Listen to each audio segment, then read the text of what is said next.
todo, chicos y chicas, bienvenidos a lo que es el curso de Literatura Universal. Me presento, soy el docente Edwin Freddy Maqueranaki y conmigo estarán llevando lo que es este curso. Antes que nada debo aclarar que sé que la mayoría de ustedes debe estar un poco cansado, agobiado, ya que se ha observado tal vez un sobrecargo de los docentes, ¿verdad? Por ello en esta clase vamos a dejar un poco de lado lo que son las actividades, los ejercicios, los trabajos encargados y vamos a entrar tal vez en un ambiente de conversación, un ambiente que nos sirva tal vez para llegar a comprender lo que es este curso. Lo que yo quiero hoy de ustedes es que fijen su mirada en esta línea del tiempo que estoy presentando en pantalla y reflexionen sobre ella y me digan ¿dónde podemos nosotros situar lo que es el origen de esta línea del tiempo? ¿Dónde podemos situar su génesis, su inicio y su principio? Sé que para algunos esto puede resultar un problema demasiado sencillo para resolver, sin embargo no es así. Y en unos momentos sabremos el porqué de esto. Nosotros sabemos que la palabra origen es el inicio, es el principio, es el nacimiento, el comienzo, el génesis de algo. Pero con solo reflexionar un poco sobre ello, nos daremos cuenta que el ser humano jamás ha establecido tal vez una fecha exacta del origen de algo. Siempre son aproximaciones, algoritmos que nos acercan a esta fecha ideal, ¿verdad? Y es por esto que nuestro origen siempre se sitúa entre el intermedio de la línea del tiempo hacia atrás. En algún tiempo, en alguna fecha entre esa línea intermedia y el pasado hacia el infinito, es donde se dio inicio a algo, se dio el principio, se dio el nacimiento, el comienzo de algo. ¿Cuándo? No sabemos exactamente cuándo. Sin embargo, esa es la aproximación que en la mayoría de los casos los historiadores y demás estudiosos ofrecen.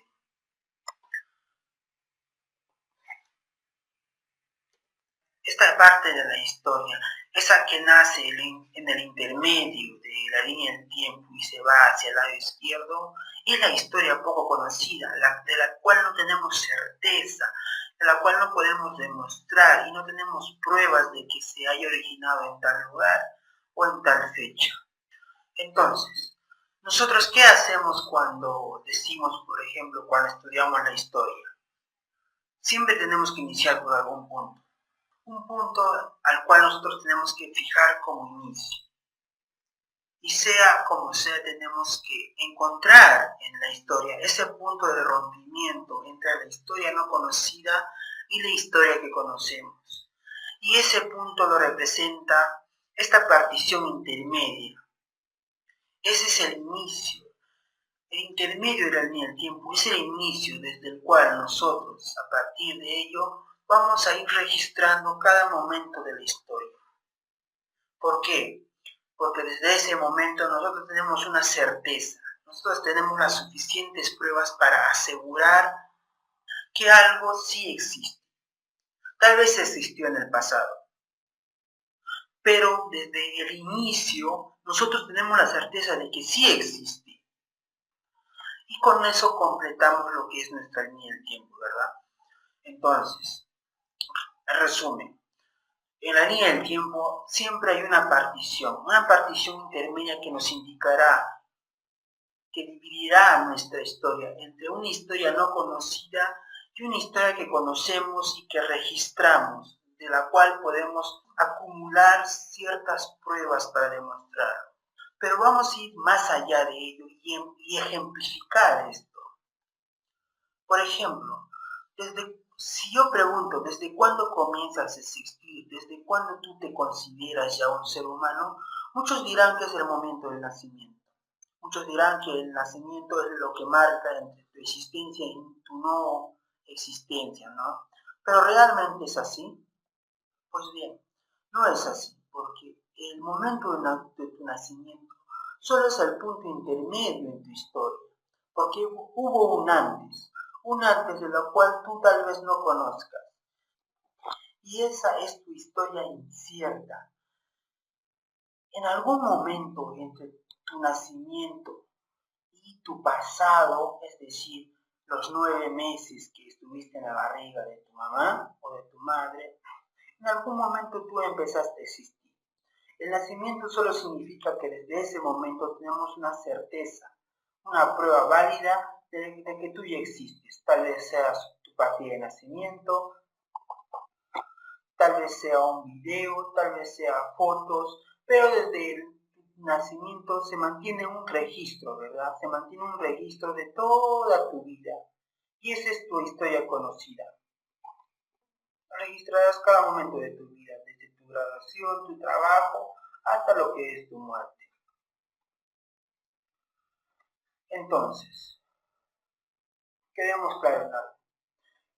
En toda historia hay un punto intermedio, uno que marca entre la historia que no conoces y la historia que sí conoces, entre lo que podemos demostrar y lo que no podemos demostrar, en lo que es incierto y lo que es certero. El punto intermedio es el que divide estas dos etapas de la historia. Y esto se puede aplicar a diversos tipos de cosas, no solo a la biología como hemos visto aquí. También se puede aplicar a todo tipo de materia e incluso a los estudios como la matemática, la historia e incluso la literatura. Y esto lo vamos a demostrar. De nuevo, fijemos nuestra mirada en la línea del tiempo. Ya hemos puesto el punto intermedio que es señalado por el reloj. Y por un momento miremos hacia la historia no conocida de la literatura.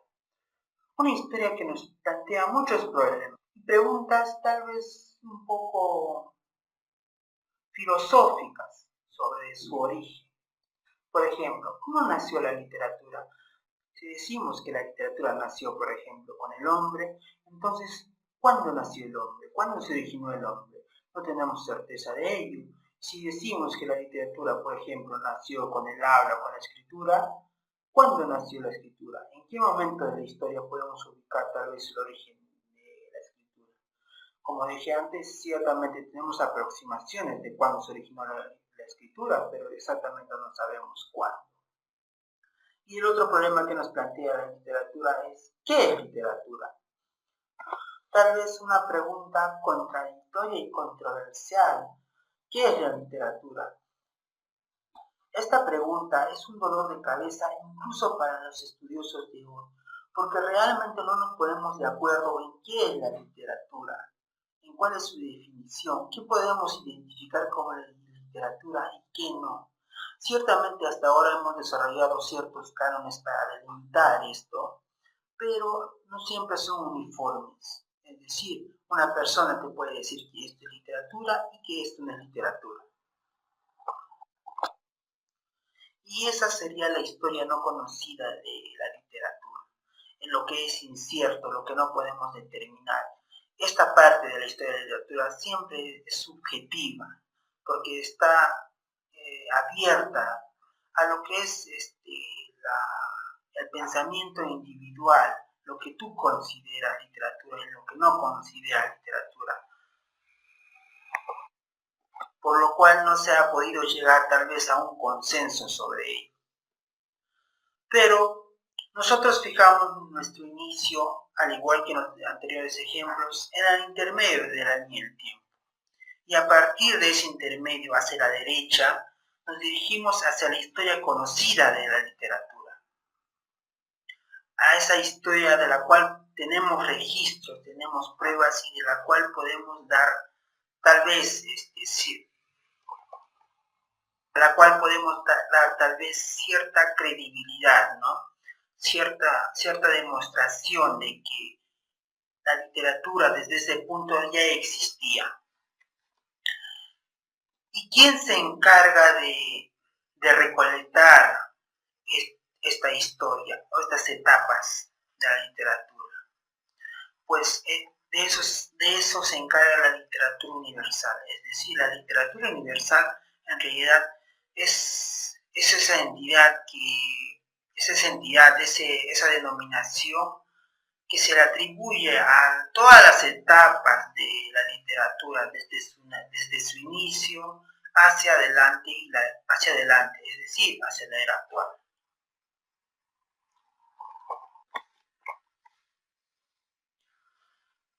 Pero ¿cómo inicia la literatura? ¿Con qué etapa? Como vemos en pantalla, ya hemos descartado lo que es la historia no conocida, porque al ser una historia tal vez subjetiva, nos generaría varios problemas en reconocer tal vez lo que es un texto literario, ¿verdad?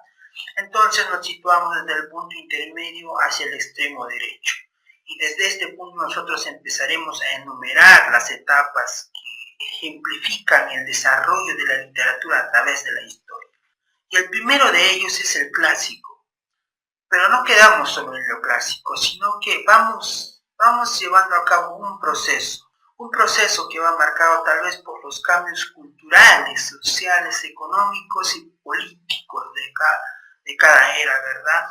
Como por ejemplo del clásico pasamos al medievalismo, después al renacimiento, barroco, realismo, naturalismo, vanguardismo, hasta llegar a lo que es el siglo XX y XXI, ¿verdad? En esta línea del tiempo yo no he colocado todas las etapas de lo que es la literatura universal, solo he colocado algunas para darles una noción, un acercamiento tal vez a cómo la literatura universal se ha ido desarrollando, cómo la literatura desde sus inicios hasta hoy ha ido desarrollándose, cultivándose a sí misma y consolidándose tal vez